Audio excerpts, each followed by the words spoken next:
Bible ஒண்ணு இருக்கு, தி temptation of Christ அப்படின்னு ஒரு முக்கியமான ஒரு சாப்டர், அதுவும் பைபிள். அது எப்படின்னா, ஜீசஸ் கிரைஸ்ட் 40 நாட்கள் உண்ணாவிரதம் இருக்கிறாங்க, நோன்பு இருக்கிறாங்க. 40 நாட்கள், 40 days, 40 நைட் ஃபாஸ்டிங், 40 டே ஃபாஸ்டிங். அதுக்கப்புறம் ஒரு டெவில் வர்றாங்க ஜீசஸ் கிரைஸ்ட் கிட்ட. 40 நாள் விரதம் இருந்ததுக்கு அப்புறம், எனக்காக நீ பண்றியா, உனக்கு எல்லாம் கொடுக்கறேன். கிரைஸ்ட் முடியாதுங்கிறாங்க.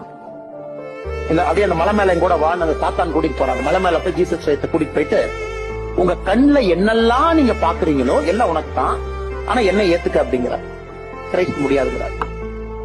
எதுக்கு? அதுலயும் ஒரு பாடத்தை இருக்கு, ஒரு ஆழ்ந்த ஒரு அணுகுமுறை இருக்குன்னா, the temptation of Christ and Bible. அதுவும் அவங்க எப்படி வச்சிருக்காங்க பாருங்க. ஜீசஸ் கிரைஸ்ட் காலையில சாப்பிட்டாரு, மத்தியானம் சாப்பிட்டாரு, நைட் சாப்பிட்டாரு, அதுக்கப்புறம் டெவில் வரல. 40 நாட்கள் விரதம் இருந்து உங்களுடைய சென்சஸ் எல்லாமே வீக்கஸ்ட் பொசிஷன்ல இருக்கு. நீங்க ஒரு நாள் விரதம் இருந்தாமே அப்படியே தட்டும். 2வது நாள் இருந்தீங்கன்னா யாரா 2 பேர்த்த திட்டலான்னு இருக்கும். 3 நாள் விரதம் இருந்தா யாரும் பக்கத்துல வந்துடாத ஓடி போயிடும். தலைவர் விரதம் இருக்காரு, பக்கத்துல யாரும் வந்துடாதீங்க, மூட் அப்செட்ல இருக்காரு. Irritation, tension, temptation.